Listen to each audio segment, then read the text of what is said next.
Video game icebergs are kinda all the rage right now. A lot of people are theorizing and coming up with conspiracies for a lot of games that they really love. And I kinda wanted to talk about a topic that no one really talks about anymore, and that's Jet Set Radio. Now, I know a lot of people still love this game, and I'm definitely one of those people, but it is a bit long, so to help me out, I brought along a friend of mine to talk about it. I'm that friend. I'm FalseProof. If you haven't seen me make Jet Set Radio videos, then I don't know who or what you're doing with your life. We're going to be going through the Jet Set Radio Iceberg made by Ebroxas 72 on Reddit.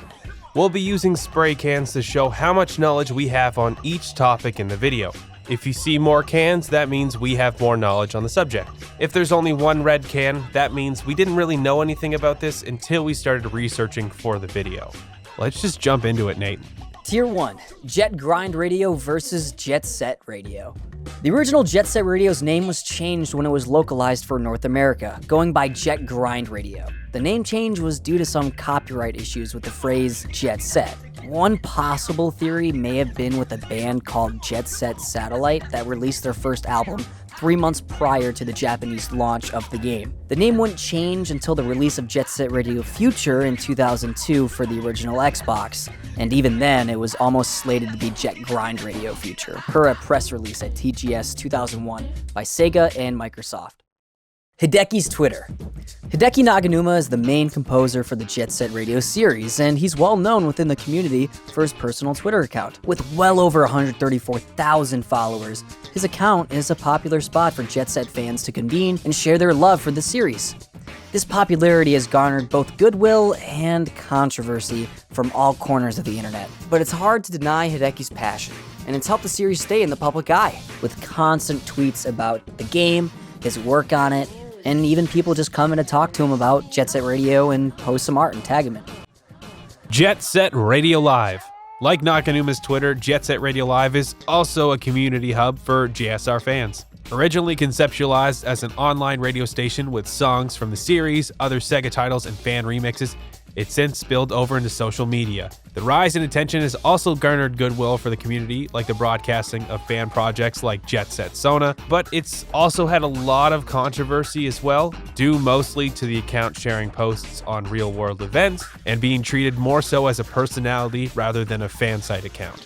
However, as of this recording, it seems like the website has been taken offline. It's unclear whether or not Jet Set Radio Live will return in its original form. Silvagunner, DJ Professor K, and the King for Another Day tournament. Fan remixes are quite popular online, and one of the biggest video game music channels is Silvagunner. It's a parody of the JSRF channel, which in itself is a tribute to the original Silvagunner account that ran from 2008 to 2010. Silvagunner posts a lot of parody rips from various soundtracks, with the artists sometimes adding in random sound effects, chopping up the original track, or even mashing up and remixing songs together. The King for Another Day tournament was the second fan poll tournament on the channel after 2018's King for a Day. It featured 32 characters from various video game franchises matched up to determine the most popular character. The franchise that would win would take over the Silvagunner channel with a music stream complete with fan remixes and new tracks. The winner of K-Fad wound up being DJ Professor K from Jet Set Radio, and on June 30th, 2020, the 24-hour live stream Jet Set Radio Funky Fresh Beats from Tokyo To would be broadcast, featuring all sorts of fan remixes and original voice lines from DJ K himself, played by voice actor Chase Beck. Howdy, howdy, folks. The channel would also see rips from the broadcast being posted as part of the event up until July 7th, 2020. Ollie King. Ollie King is a Sega arcade title released in March of 2004. It was a downhill skateboarding game featuring many of the talent from the original Jet Set Radio releases. Ollie King was quite notable for both its arcade cabinet and soundtrack from Hideki Naganuma. Naganuma would bring some of his JSR songs to Ollie King and remix them for the new arcade title. Jet Set Radio series director Masayoshi Kikuchi would also direct Ollie King. It should be noted that Ollie King producer Osamu Sato was also the producer for the original Jet Set Radio, and he may be the same Osamu Sato that created the PS1 cult classic LSD Dream emulator. There's just not a lot of info linking the two projects together, though. The developers of Ollie King is Amusement Vision, and they also developed some of the earliest releases of Super Monkey Ball, as well as F-Zero GX. Memories of Tokyo To. Memories of Tokyo To is a 2018 release by indie artist Too Mellow. It features original compositions with samples from the Jet Set Radio series. Although there have been fan albums created before this, Too Mellow's experience in both fan mashups and soundtrack composition helped to bring a new spin on the musical styling of Naganuma and Jet Set Radio. It became quite a popular release among fans of the series. More recently, Too Mellow has done some work for the new Sackboy game on PS5, noting that one of the feature tracks from Memories, Tag Walls Punch Fascists, would appear later in the game in some capacity. Too Mellow is also planning a new album inspired by Jet Set Radio Future, with a working title of Memories of Tokyo To Future. Potts is playable. The unofficial mascot of the GG's gang, Potts, is loyal to the bone. The good boy is also quite a popular character, which is why it's not surprising at all that he's playable in both Jet Set Radio games. To unlock him in Jet Set Radio, you'll have to unlock all the bonus characters, then start a new playthrough. If you complete Monster of Kogane before Benten Boogie, you'll be challenged by a noise tank after Chapter 2 starts. Complete that challenge and you'll unlock Potts. In Jet Set Radio Future, if you complete all the challenges and collect all the graffiti souls in Kibogaoka Hill, you'll unlock test runs, which are challenges designed to test your might. If you can finish them all with the best score, a jet ranking, you'll unlock Potts. Beat is playable in Sega All-Stars. Beat is probably one of, if not the most popular characters of Jet Set Radio. He's featured on all of the box art for the franchise and is one of the first characters you'll have to use. It's not surprising then that Sega would use him as the representative of Jet Set Radio in its Sega All-Stars series, beginning with Sega Superstars Tennis. Each of the games features levels inspired by Jet Set Radio, and Gum would also feature in the games as an unlockable character. You'd see Beat appear in Sega Superstars Tennis, Sonic and Sega All-Stars Racing, and Sonic and Sega All-Stars Racing Transform. Jet Set Radio HD port. In 2012, the Jet Set Radio series would see a resurgence with the release of an HD remaster of the original Dreamcast title, now going on PC, Xbox 360, PlayStation 3, PS Vita, and mobile phones. Aside from widescreen and high-definition visuals, it also added online leaderboards, a free camera, and achievements for each release. The game would also feature a combined soundtrack of every song from each region's release and fan-created artwork. All of these versions can still be purchased except for the mobile port, which was discontinued on iOS and Android due to lack of updating for newer operating systems. Different names for different releases. With localization comes change, and Jet Set Radio is no stranger to that. Aside from the title change of Jet Grind Radio, the game would also have different names for various characters, not only from game to game, but from region to region. Two notable examples of this are Piranha, Sugar, Boogie, and Mew, Biz, and Rith. Sugar and Biz's names would change from the Japanese release to Piranha and Mew in the US release, and then later would change again to Boogie and Rith in Jet Set Radio Future. Jet Set Radio Guidebook. For each Jet Set Radio game, there is a corresponding guidebook that doubles as a strategy guide and as an art book. The Jet Set Radio Guidebook features a silhouette of Beat full of graffiti designs on the cover, while the Jet Set Radio Future book cover has Beat, Gum, and Corn in full color. Both covers seemingly inspired by their respective game art. Unfortunately, these aren't fully translated, but some fans have taken it into their own hands and had some pages scanned and translated into English. Hi-School Seha Girls. Hi-School Seha Girls, or Sega Hard Girls, is an anime series that reimagines Sega hardware consoles as waifu goddesses. It's almost like a predecessor to Hyperdimension Neptunia. The anime adaptation featured Jet Set Radio in the 10th episode, with the Hard Girls learning to do tricks on skates and expressing themselves with graffiti. Tier 2. Sonic's Beat skin in Project M. Project M was a passion project created by fans of the Super Smash Bros. Series. Its objective was to take the third game, Super Smash Bros. Brawl, and configure the fighting engine to replicate that of the popular second title, Super Smash Bros. Melee. The project would also feature texture mods with some of the fighters' new costumes being more overt references than the original costumes from Nintendo and HAL Laboratory. In this case, Sonic the Hedgehog would add a few new color palette swaps, but would now feature an alternate costume that dressed him up as Beat from Jet Set Radio. JetSetSona. JetSetSona is a fan project conceptualized by artist Kainonat, with the objective being to feature Jet Set Radio fan art from the community. It would gain notoriety on social media, especially on Twitter, thanks in part to Kainonat's popularity, an art trailer featuring music from Tumelo, and support from outlets like Silvagunner, Jet Set Radio Live, and series composer Hideki Naganuma. Jet Set Radio GBA. Jet Set Radio would see a port to the Game Boy Advance in 2003 for North America and 2004 for Europe. What's interesting about this port are three things. One, there's no Japanese release noted anywhere online. In North America, it was released as Jet Grind Radio well after Jet Set Radio Features release, possibly to avoid market confusion. And it's the only game to feature DJ Professor K as a playable character, unless you count Sega Heroes, and that's just pulling hairs. The game was developed by Vicarious Visions, who were responsible for the Tony Hawk Game Boy ports. Much of the music has been reduced to 30-second loops, and the levels now play in an isometric view. It's definitely a much different experience of Jet Set Radio. The scrapped Wii Game.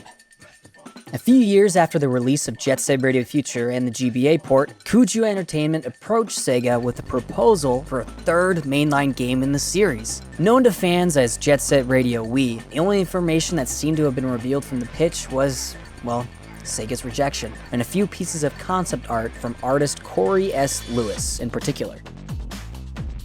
The Squabblehawks. Not much is known about the Squabblehawks, aside from their concept design from Jet Set Radio Wii. It could be inferred that they would be rivals to the established Poison Jam, with their design featuring similar features such as animal-esque skin and a full head helmet. Perhaps their territory could have been a massive skyscraper to counter the underground sewage facility, but we may never know. Super Brothers is a song about the Mario Brothers. Guitar Vader was one of the featured artists on both Jet Set Radio soundtracks, with their music being cited as fan favorites. The track Super Brothers is played early on in the first game, and while its high energy will keep you motivated, its lyrics are very much a reference to Nintendo's Mario and his adventures. The first verse really says it all.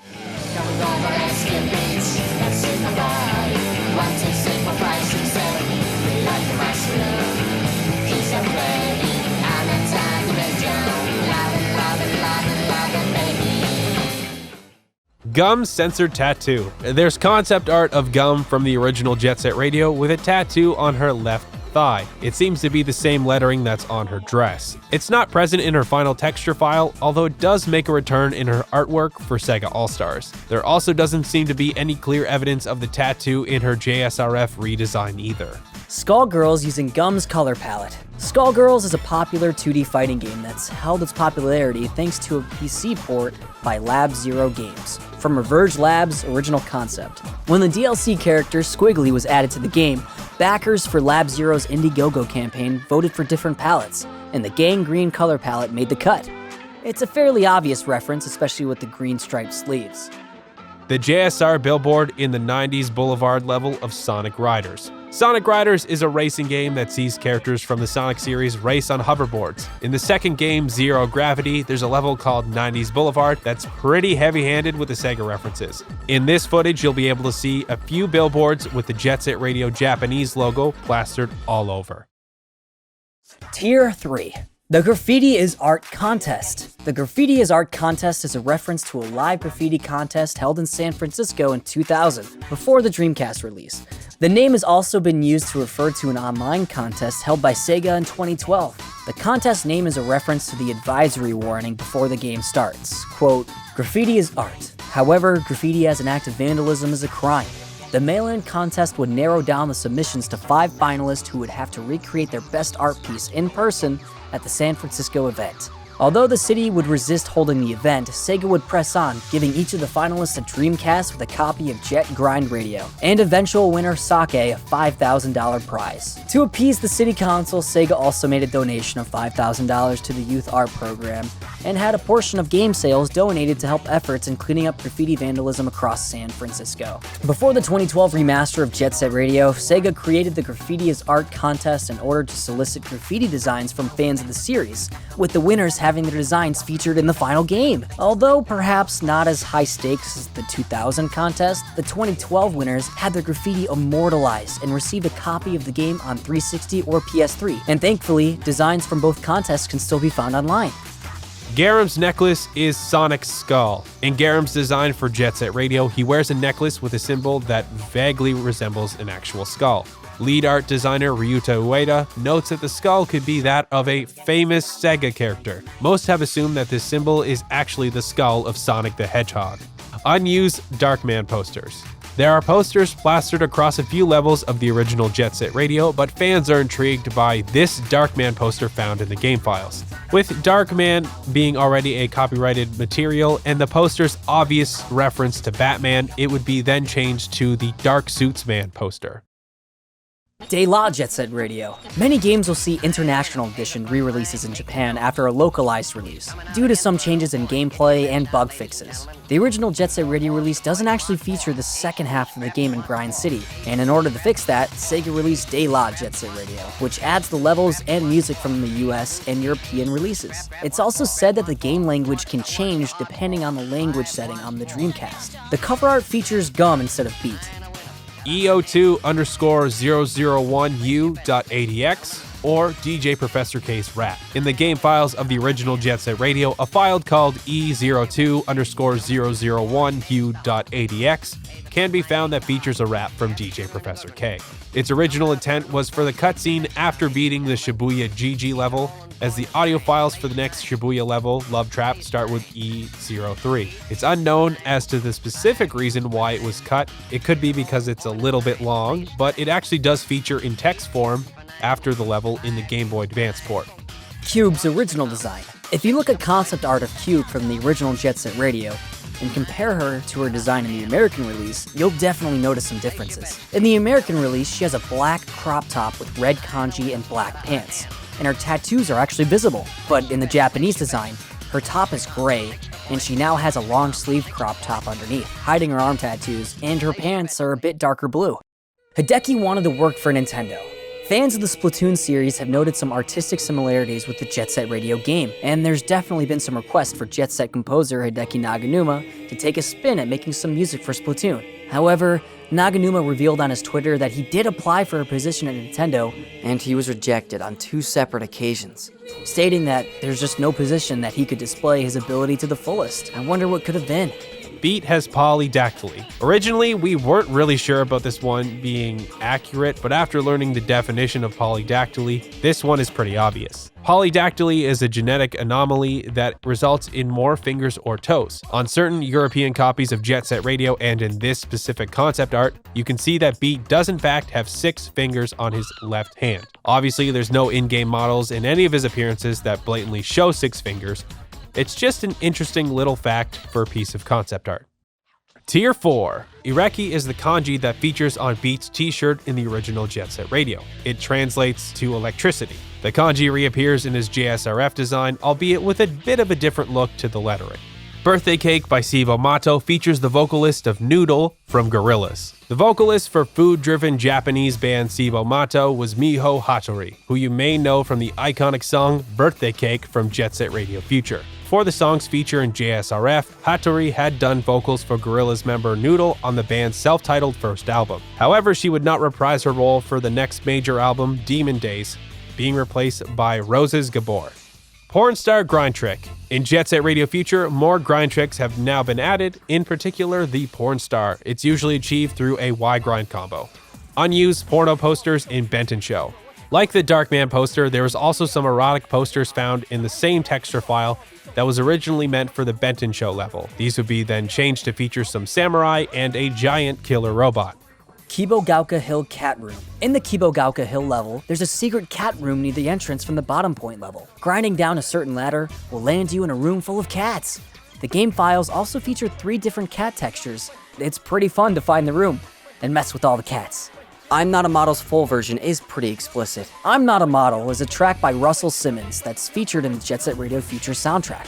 It is, however, edited in some parts, in particular the sections with the female voiceover speaking about oral sex. There is another prologue, another introduction to the swelling act of sex. I am a woman, a sensuous woman, who loves and loves to be loved. When I stimulate him orally, I move downward with my tongue to his balls. The testicle is an egg,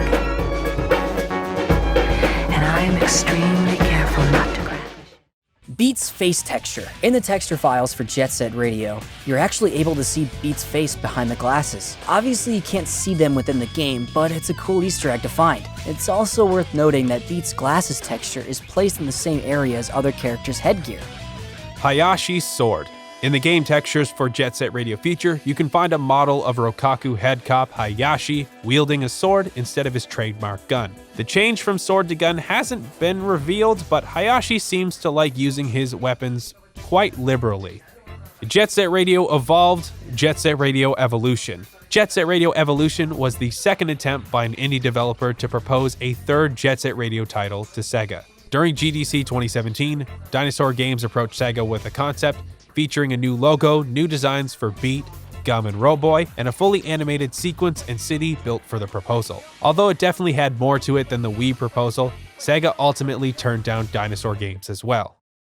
Tier 5. Funky Radio lyrics imply date rape. The song Funky Radio by BB Wrights features as the cutscene music break for DJ Professor K's Jet Set Radio program. As the song progresses, it features some lyrics that, while they may not be as explicit as I'm Not A Model, they can definitely be interpreted pretty badly. Now that you're feeling real tipsy, let me take you on a trip and roll with me. With the brothers get their party on every day, because we got to do that anyway. Hey, it's time to get on down to the funky, funky rhythm and the sound, cause I gotta hit you up, big baby, and sop that woo like gravy. Yeah, bump that stuff in your trunk every day and let them big busters know that we don't play. Hey, it's the funk coming through, hitting you every single day of the week. Yo, come on.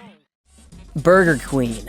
In some of the poster textures for Jet Set Radio Future, there's a poster featuring a restaurant called Burger Queen, a bit of an homage to the popular Burger King fast food chain. Concept of Love features a sample from a Black Panther speech. Concept of Love from Hideki Nintendo features as the title track for Jet Set Radio Future. The iconic sample of Understand the Concept of Love is taken from the 26-minute mark of a spoken word record, Free Huey, released by Black Forum Records in 1970 and featuring Stokely Carmichael, a prominent member of the Black Panthers who had left the organization by this point, speaking about its founder, Huey P. Newton, and his unfair incarceration. Unused music on the Jet Grind Radio Music Sampler. As a pre-order bonus for Jet Grind Radio, customers received a music sampler CD featuring music from the game. Most of the music on the CD are songs used in the new Grind City level that wasn't present in the original Japanese release. However, there's also a few tracks here that wouldn't be added until the eventual HD remaster. These include Rob Zombie's Channel X, both Chauvel songs, and Lefty's Girls. Coin died. In the original Jet Set Radio, Combo takes over as the narrator of the cutscenes, aside from Jet Set Radio breaks. In his last cutscene, while he explains the motivation for going against the noise tanks, you can see Coin laying face down with a can in front, seemingly motioning to the player that he died, and the tags referenced by Combo may have been the last ones Coin sprayed. You also don't see him reappear in the game after completing it. Clutch is actually Jet Set Radio Future's version of Coin. This is kind of a fan theory that uses a couple of different visual elements for evidence. Firstly, while they may have vastly different designs, both Clutch and Coin share some similar facial features. There's also the fact that every non-rival playable character has a counterpart in the original game, whereas Clutch does not, also hinting that his counterpart may in fact be Coin. Obviously, it'd be impossible to confirm this without interviewing the writing team directly, but there are definitely a few links here and there. Gum's helmet actually inspired the design of Noodle from Gorillaz. This is another fan comparison between Gum and Noodle, a virtual member of the band Gorillaz. Noodle's earlier designs featured a round helmet with a visor that was similar to Gum's helmet. A good example of this can be seen on Gorillaz G-Side's album artwork. There's also this fan artwork of Noodle and the rest of the band on the cover of Demon Days, but it's drawn as Tab, Beat, Gum, and Combo. The noise tanks are non-binary. This doesn't really have a lot of info about it, but it does feature a story spoiler for Jet Set Radio Future if you like to skip ahead a few seconds. The noise tanks are one of the rival gangs in both titles that are quite known for being technologically savvy. In the original game, they pirate software and double as hobby hackers, but in JSRF, they're revealed to be robots. Robots obviously don't have any biological anatomy, which you can see from the JSRF design, which lends itself quite well to the non-binary theory. However, there's no information as to the real identity of the noise tanks in the original Jet Set Radio, which may support this theory even more. Dunny Boy Williamson Show. Dunny Boy Williamson Show is a song from David Soul's album Sparkling Music, which had a few of its tracks featured in the original Jet Set Radio. This track in particular was only featured on the original Japanese soundtrack and is one of 3 songs that wasn't included in the complete soundtrack for the HD remaster, although it can be modded in pretty easily. A rip uploaded to the Silvagunner channel has the song mashed up with samples from Guitar Vader and Hideki Nintendo. Tier 6, Final Tier, Ending.adx. Ending.adx is essentially an unused credits song from Jet Set Radio Future. It features the sweet Soul Brother BB Wright's remix from the game, with some crowd cheering sound effects once the track finished. The actual credits does end the same way with Sweet Soul Brother, but instead as a medley of Naganuma tracks remixed together. Be a master of the streets. This is a tagline from the ending of Jet Set Radio Future, where DJ K proclaims you to be a master of the streets. Doomsday Clock. The Doomsday Clock is featured in Kibogauka Hill in Jet Set Radio Future, in the upper platform section where the neighborhood citizens hang out. If you wait for a specific time to count down during a test run, you'll see it move around and animate. It's unknown what the real reason is for having it in the game, although there's been many theories by various members of the community. Wave Numa Check. Kinda like the Playable cop rumor for Jet Set Radio Future, these names don't actually exist in the game as confirmed by Neodos from JSRF Inside. Numa is most likely a reference to series composer Hideki Nintendo. Pinch, Natsu, Code, Cone, Rico, Biz, and Noise66. These are a set of unused names ripped from Jet Set Radio Dreamcast textures. Obviously, Biz is the name used for Mew in the Japanese version of Jet Set Radio, and Noise66 was probably a concept name for the noise tanks. The other names seem to be original names of various characters.